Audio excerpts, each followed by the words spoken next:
somebody's gonna have a comment about that on Facebook. What is he on Facebook?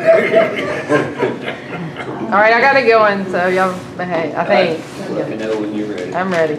You are ready? I'm ready. Okay. All right, so it's 12:32, and we're gonna hit this final section. I know when I sent this out, I'd put office organization. Really, that was more of just a simple topic. I meant to expand on that just a little bit more, but we were talking just a few minutes ago about with Faye's position where she's going to be retiring, and we're currently working on gathering applicants. Johnny Nicholson's also going to be retiring in the summer. He announced he hasn't given a specific date, but he's somewhere around that time that she is, and he's flexible as far as what he's said at this point. So right now we have Johnny kind of hitting two categories. So it was more just a benchmark for a talking point than it was for a specific topic. I do believe that when that does happen, and we work to replace and to shift that around, the EMA and the special project, because right now we basically have the special projects function that he's under is dealing with more of an operations director role for the vast majority, but he also handles a lot of the EMA projects as well. So when we cross that bridge, or when we're getting closer, we'll take a look at how we want to allocate. Do we want to focus specifically on the operations side on one category, and then the EMA on the other, and then work through some different organization charts that can kind of show how that would shift. But that leads into a little bit more on what we were getting Bill to come in. I know, Becky, I know you've had a chance to meet and speak with Bill a few times. Jerry, I don't know other than just in passing. I think I've seen him. Yeah, I knew you'd seen the name because we talked about it, but I didn't know if y'all had a chance to really meet. Bill is currently working as the and I'll draw a blank, policy and ordinance specialist, or ordinance and policy specialist is by title. But in doing so, he's doing a lot of the research work for comparable counties. We talked about that at the very beginning. And in that research with comparing not just their geographical makeup and their population makeup, but looking at their organization structure, so their offices and their policies and their procedures, just best practices all the way around. And so in doing so, he's kind of put together a presentation of some of the data he's already been able to put together that I was going to ask him to present to you guys. Bill comes with a wealth of experience in doing research like this, and I think you'll see as you go through here, he's really good at compiling information to make it useful. So I'm going to flip the floor over to you. Well, I certainly appreciate the opportunity to come in and share with you one of the things that we're working on and get your reaction to it and your input, so that we can actually make this what you want it to be, so that you can utilize it and get the most out of it that you can. We are very, very early on in this. I'd say less than 5% of the work's been done on it, but there's enough here to basically show a direction and the kind of things we're thinking about, and then you can direct us as to what direction you want us to go and what changes we need to make. But the way this is set up, and this is a work in process draft document, and it will be so until we get enough of this done so that it actually represents something close to a final product. But it's entitled Comparisons to Similar Counties, the Value of Knowing and Utilizing Relevant Comparisons. There's 3 pieces of this, and this is an overview: potential use, comparable counties, and examples of general government comparisons. And we'll flip over to 3. This is basically just a placeholder for potential use. And then if we could flip over to 4, then we're really talking about utilizing this in 3 basic ways: planning, communications, and operations. And I think the important thing to keep in mind is this, just like anything else that would be at your disposal, is not a substitute for your wisdom and judgment. Nothing is. This is just a tool that basically can be utilized to help you exercise that wisdom and judgment. If we go to frame 5, this basically shows how the potential use of it is in terms of the flow, communications, planning, and operations, and communications being internal as well as external communications, because you'll see some of the things that are the focal points of this, and these are very important things for people to know internally and externally. And Kris may or may not be sharing some of this into two speeches he's got upcoming fairly soon in terms of their kind of state of the county types of speeches, and this is the kind of thing that where I came from before is utilized in that. But he'll have this at his disposal if he chooses to use it. So communication, planning, and operations, basically to your decision making and the execution by the rest of us of your decisions, and then it shows up in policy, finance, and the actions on the ground. So that's basically how it works at a high level. So if we go to the next frame and then following on to frame 7, looking at the comparable county categories. So the chairman and I put our heads together on this, and we had three choices coming out of the gate. There were contiguous counties. There are 5 of those plus Pickens equal a group of 6. The problem with just the contiguous counties is the fact that Bartow and Cherokee are in there. And Cherokee is pushing 270,000 people. Bartow's pushing 111,000. Both of them are becoming more Cobb-like at the borders just by the natural process of things. And because of the size of that and the fact that they're inextricably tied to the I-75 corridor, we just thought that, that wouldn't be good enough. Then, basically looking at the Northwest Georgia Regional Commission counties, there are 14 of those plus Pickens, which is 15. They range in size from 16,000 people to 177,000 people, Dade and Paula. So there's a really, really wide range of those. And 6 of them have populations of 70,000 or above, and a lot of those are off to the west. And basically you've got Gilmer, Pickens, and Fannin that serve as the western border of this. So we just didn't want to go with that, considering how many of them there are and considering their geographic location and the population ranges of it. So what we decided on for the moment are similar counties that are defined by population and geography. And there are 9 of those plus Pickens equal 10. So if we go to frame 8, the next one, this basically sets this up and shows what it is.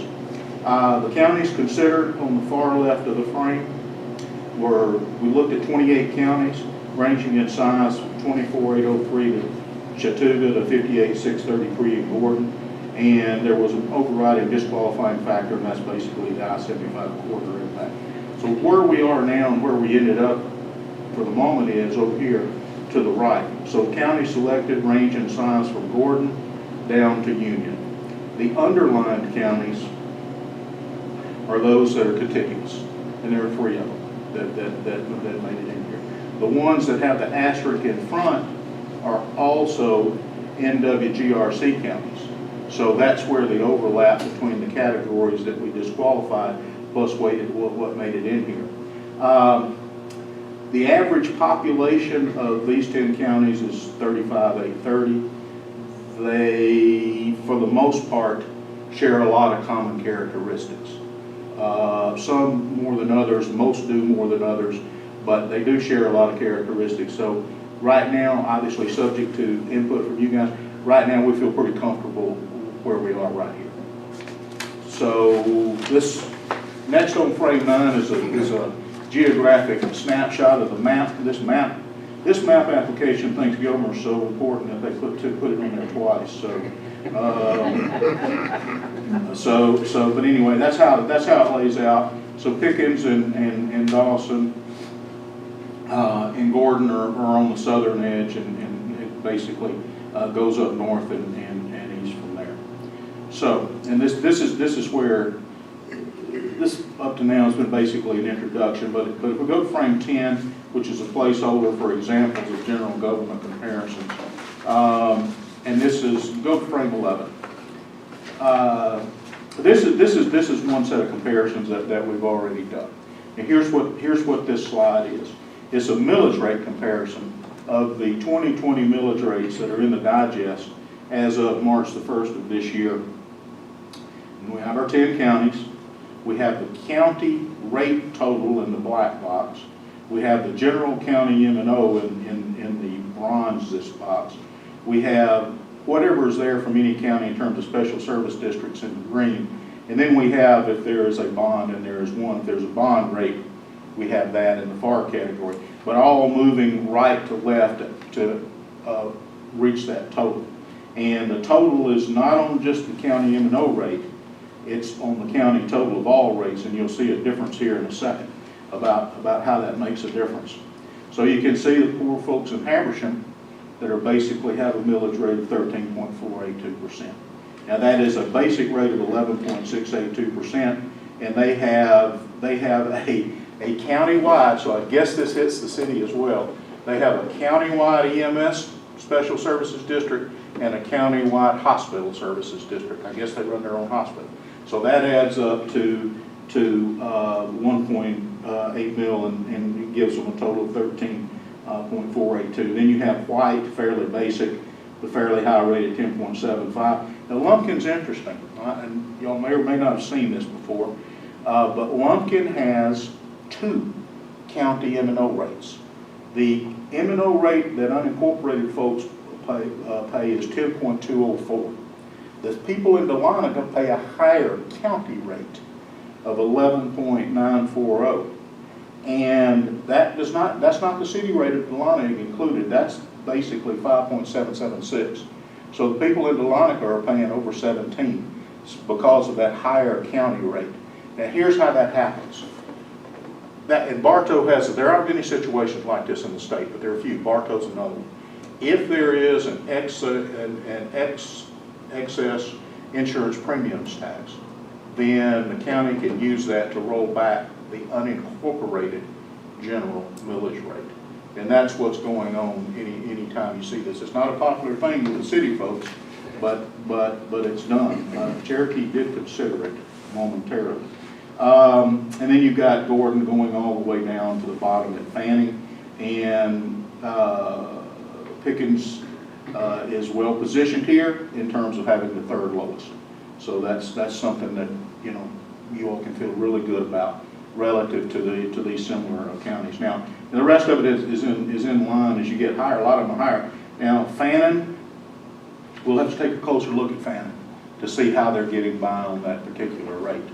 But the one thing that I wanted to point out, the difference, is the fact that you'll basically see Dawson has a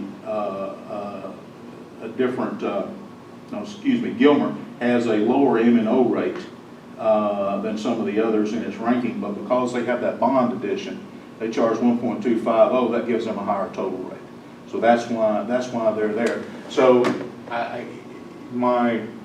in my prior role, this just basic stuff became very important because we'd have people come to us all the time that would just say, oh, what about the millage rate? And what they would do is they wouldn't look at the whole picture. They wouldn't look at all the rates that are being applied, or they wouldn't be looking at the total taxes, and we'll get into that in a second. So your average county M&O rate, your general rate is 8.7687. So that's and then I just had down here in the bottom right, I just, for reference purposes, because people tend to raise, anytime taxes are talked about, they always throw the school rate in there, and they oftentimes, at least in my experience, initially think the county is responsible for the school rate, and they're not, but it's always an important thing to know. Those range in these counties from 10.391 to 19.053, and the Pickens school rate is basically 6 of 10 there at 14.83. But again, that gives you just sort of an idea of the kind of things we're going to be looking at and working on. So if we go to frame 12, which is basically some of the examples of general government comparisons that we'll be looking at. Taxes and components, we just walked through some. County M&O rates, the special service district rates, IPT, TVAT, etc. And then in parentheses, the school rates and the city M&O rates, because again, people lump them all together. And then in the black box, a second category that has historically proven really useful, and that's the per capita key items. Like, if you add all the taxes up, what's the average person in Pickens paying compared to the average person in Dawson or any other county that you care about? Or add up all the property taxes. What are the average property taxes that people are paying per person. Because that basically gets past the rates and gets us to a point where we can start to understand more what the real taxes really are, as opposed to just what a rate looks like, which is important, but only part of the story. And then things like number of employees per person, long-term debt per person, available fund balance per person, those kinds of things are statistics that can be very helpful when you make decisions, because you'll know where you stand. You know, are we at the bottom of the bucket of similar counties, or are we at the top? Are we best in class? Do we need to do this or that to get better in class? Those kinds of things. If we go to frame 13, this is an example. This is an illustration. It's an example that I actually created before in my prior life, and this basically takes, for purposes of another county, another basket of counties, which is the ARC plus Foresight, and makes a comparison of the total taxes per capita. And you'll see that the major taxes considered are listed there, and all the way, everything from the real property all the way down to lost and host. Host has to be on here because the CAB actually has one. It's only one of 2 counties that does in the state, but it has one, so that goes in the mix. The story here is basically your taxes per capita being Cherokee at $584.66, the average taxes per person, versus anything you want to compare to, and they compare to Foresight a lot, which is $849.31. And so this kind of metric here will basically is very informative. And in this particular situation, the average across all counties of these counties was $765.84. I'm really, really interested in seeing what that number is going to be here and what that number is going to be in these other 9 counties that we just looked at a while ago, because that'll be a good statistic.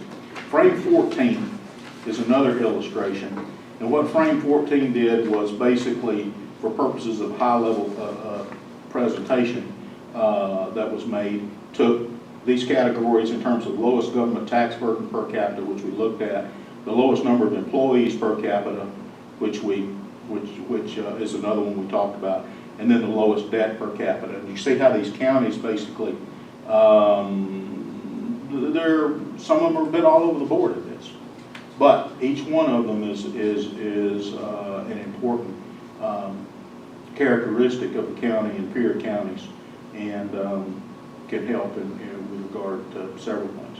Number of employees per capita, these counties range from 4.2 to 10.3, per 1,000.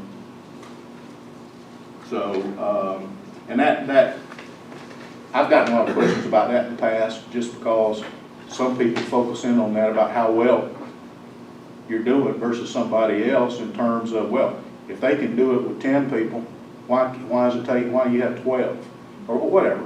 But the problem with this is, you have to be careful with what somebody walks in with in terms of what they're comparing to. Some counties don't include the SO in these numbers. Now Cherokee does, because they include everything that they fund. They'll include it in any statistic, just because they fund it. Some don't. Some places have a county PD, and most don't. Some do. Polk County, which is in the same regional commission as this one, 43,000 people, has a county PD. Very unusual, but that can give you skewed numbers if you were to compare Polk in terms of the number of employees. And then we have the data. Then we go to 15.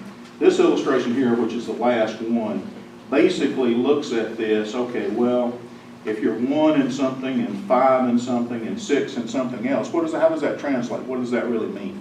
What this does is basically takes any number of categories, I only put 3 here, and ranks them on a point system in terms of averaging them across the categories. So you basically get 10 points for being best, 0 for being worst, and you add up the categories, and then you get a county ranking in terms of best across the board. How are they doing when you consider everything involved? And so that was the purpose of that right there. And that again is something that we'll be able to make available to you if you want it, and we'll be looking forward to get direction from you all. So if we go to frame 16, then I just basically put this up here as an example high-level chart, you know, will end up looking, and for our purposes, we've already done the ad valorem millage rates, and we've got them there from top to bottom, lowest to the highest. And then those other things are to be determined. We can have, there are dozens and dozens and dozens of things that we can look at here. It's just a question of what y'all want to be looked at. We can do it. And then if we go to frame 17, then this is just basically a mock-up of what the total tax per capita would look like here. Those counties on the left, and the reason there are no numbers by them is they're just in alphabetical order, because we don't know how they're going to rank until we do all the work, and then we'll see where it shakes out. Then on frame 18, which is the last one, there's just a lot of other things that are important to have in the background for you all to have at your disposal to help these other things make sense. Relative populations, what are the growth rates? You know, is this growing faster than the other counties? If it's growing faster than other counties, you might have to do more. I mean, it just depends. The unincorporated and incorporated population ratios, translated, how much burden should the cities be expected to basically have in all of this, and so that's important. Land area and water area, incorporated and unincorporated land rates, digest components, median income, median home values. I took a very quick look at the census data that's just very recent. In terms of average per capita, and this is a very quick look, in terms of average per capita income, Pickens is in great shape. Of the 10 counties, it's second behind Dawson. And what I'm wondering there is, and it's $2,000 difference, and what I'm wondering there is, you know, Forsyth is quote unquote more affluent than Cherokee. So is that just an extension of the affluence of Forsyth, and you know, this is more influenced by Cherokee? I don't know, but the point is that the per capita income numbers are really good, really strong, relative to the 10 counties, to the other 10. And then I took a quick look at the median value of owner-occupied houses, structures here. It's also second. So it's so these are really good, strong foundational numbers to work with. And again, those are just examples. That's it. Like I say, there's only this. We got a lot more work to do on this, but this will just tell you the direction, and hopefully it'll be something that'll be useful to y'all when we. So if this will help you understand, we went to lunch one day, I think last Wednesday, and we were sitting at lunch, and I asked one question about how to break down the metrics and how do you identify which counties, and it was really just an informal, it wasn't, and by 5 o'clock that afternoon, he was sitting at my desk, and he said, well, here's some ways we can, and he had the data started being pulled, so I think in trying to compare and then starting to dig through and identify, we're on track to have data and information that really is helpful. We got a call, it was Habersham, we had a guy moving from Habersham that was wanting to buy a farm here in Pickens. It's funny that one made the list, because I actually just had Roy pull the number for Habersham recently. And the guy called and he said, I'm trying to figure out why your taxes are so high, and he starts going on and on about this property that he was buying, and I said, well, where are you moving from? And he told me, and I'm like, well, we're less than half what your current tax rate is. I don't understand what your current. He said, well, basically what you're doing is telling me I need to shut up, don't I? I said, well, I'm not trying to say it in those words, but I mean, you're getting a place that's half the tax. Well, it turns out he had owned a small house that a big development got put next to it, so he's used to paying for that small house. Well, because the big development's buying him out at an incredibly high price, he's buying a way more expensive home here, and so he was seeing the difference in his numbers. This is great information. Thank you. That's going to help us a lot going forward. And I know you're just starting, but still, thank you. Well, this is great. This is in a much bigger county to the south. This was the first thing that I worked on. So they didn't do it 4 years ago. Not like this. Yeah. So this will be. The thing is, though, back to the first part, is it can't be a substitute for your judgment and wisdom. These things won't make decisions on themselves. And it's got to play an appropriate role. It can't control the situation. It's just information, if that makes any sense. Yeah. So, yeah, it does. stay more informed. But y'all have any questions specific, not just on this, but just in general with Bill in terms of direction and what we're working on, or anything you can think of? That you got? I think one of the things that I like the more that we met is I'm a data-driven nerd. I like to have information. I want to be able to back it up, whether it's talking about roads, whether it's talking about, I like to be able to say, here's the reason why, and it's based on, you know, if the traffic count shows that you've got 3 times the number of cars, then obviously we need to put more attention on that road versus different, and he operates kind of in that same bracket there, so he's been pulling this data and information, and I think as we get this built, then it can be a framework. We can add categories and add some more slides to go with it as it goes. Once we get it built, then it'll sustain itself to a great deal. We'll just have to plug the numbers periodically. The harder part is getting the framework. Some places the information is hard to find. Murray County's hard. I mean, it's not by anybody at stake at Bruce Chris if you can find a financial statement on their website. It's 2016. I'll start looking. Hang on. I started That was an offer that was on the table. Well, now, that's one I probably missed, No, and I think it just gives us very valuable, and then as we start to take this same, we now have a list of 10 counties that we've seen where we rank. So when we start comparing things like our org charts, like our different policies and some of our different ordinances in similar counties that are dealing with similar issues, then we'll, I think, come out in the strong. We're at the very beginning. I think you're on week 2. You just finished your 2nd week. well, yeah. Here, This is basically This is 3 days. Yeah, this is early in this. So I think that as we see that we'll continue to build and grow, and then Bill and Dina working closely together to start getting ways to put this in public format to where we can have it available, to where when somebody does go to our website or they go to different sites, then they can get our data and they can get our information, and we'll be able to really be public with it, transparent with all of it. My last example was Pope, 43,000, and I had some interaction with them before.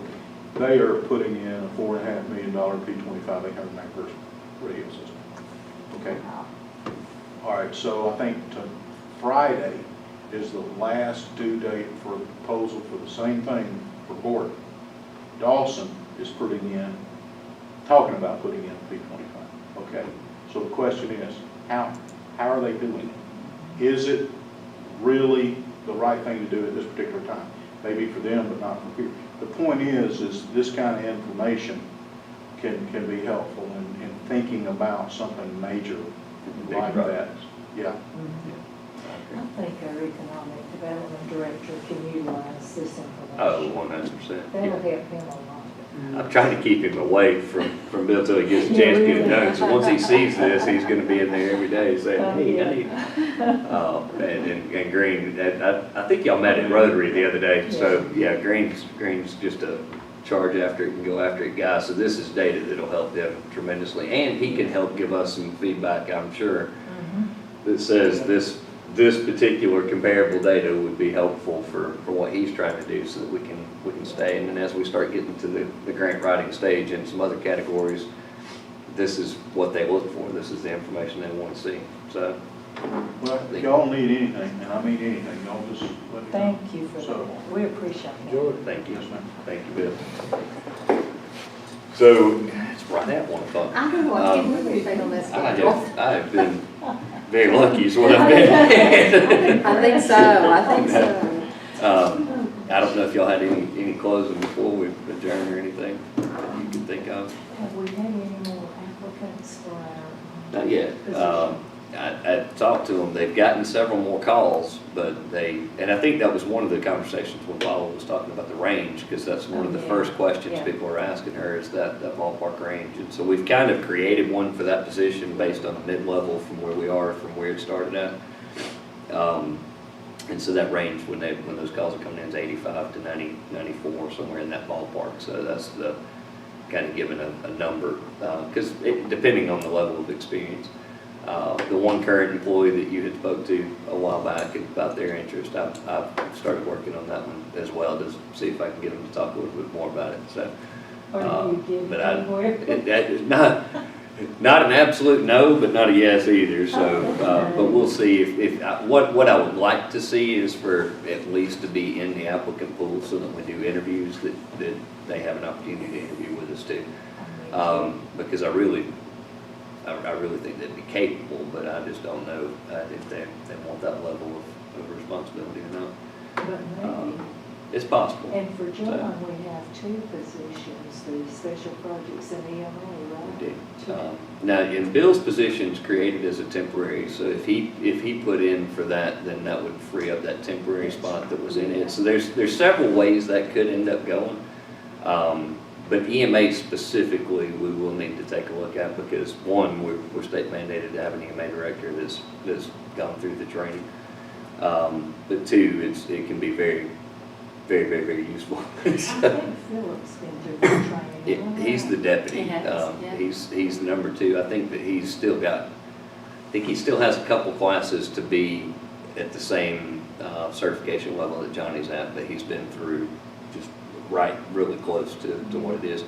The only problem is trying to run the water department and EMA would be virtually impossible to overlap those two at the same time. Now, as a temporary, if we don't have somebody by the time that Johnny does say he's going to retire, he can temporarily step in as an interim basis and be okay.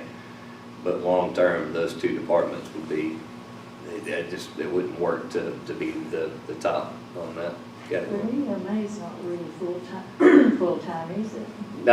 It doesn't have to be. I mean, it can be. We talked about Cherokee a few times. Cherokee's EMA department is a 3-person department for a 250,000 person community. So you can take a look at it from a scale and a scope. There are a lot of counties that do a lot more with their EMA. So their primary function is to run EMA and to make sure all the paperwork for the state and the federal government's handled. And then they run the EOC. If an event happens, they activate the Emergency Operations Center, but then they'll add some other things to where it is still. Most of the time they get lined up closely with either public safety or with the Marshal's office. They're dependent on the county and just trying to study to see what other counties all around the state of Georgia. They'll typically line them up either with fire and public safety, so they'll be working with Sloan and his team, or if in some instances they work closely with the Marshal's office where they're working on projects with them. So there's a lot of overlap. Now they do a lot more with training, so they're running scenarios and they're bringing people in to be prepared for when you have to activate any of your emergency operations. But So a lot of different ways to go on that. there are, and it's kind of like a marshal's office. When you study and take a look at county marshals, if you look at every county in the state of Georgia, there's maybe 2 that are the same. Almost every one of them uses it different. I mean, some are 0 marshals, some have a full department that runs and handles everything in the world, and then some is just similar to what we're doing where it's code enforcement, and some it's animal control and code enforcement. So it's, when you're trying to find the frame of what do you want to make ours become, down the road as we grow, picking which counties, that's where I like looking at comparables though, is then you get a better idea of, okay, what are others doing? Because somebody's doing it right. And if we find the one that's doing it right, let's steal what they're doing and do it here. But EMA and Marshall's both the same. Now, there are some things that you just they have to be available for a lot of training, they have to be available for a lot of paperwork. And I think this past year shows the flexibility that sometimes is needed, because we could have used EMA full-time, even still currently with the vaccination side, if we had ran it through that side. So the more flexible, what that was. There's something going on with the building, but the more flexible that position can be, the better in case you do have an emergency or a declared emergency. So Jason's wheeling that cart. He's putting in all these LED, changing out the light fixtures. And I think that's his cart wheeling across the floor up above us. And I hope. Otherwise, I'm kind of wanting to stay in the basement for a little while and not go back upstairs. Don't get out of the basement. That's all I had for today. Do you guys have anything that y'all want to add to it? Good meeting. I thought it was good. good and productive. And then I think it's a framework we can build on in the future. And obviously, there's a lot more departments that we didn't. I think when I mentioned it was planning, Justin with planning and development, I hurt his feelings when I didn't invite him to come in, and I told him we just kind of had a limited amount of time for certain things for this one. And we could easily run it, I mean, you could run this for 2 days and you still wouldn't touch on everything, so. But April 1st, Sunday best for the work session, that way we can get our pictures made afterwards, come looking pretty, get your hair done. When's this now?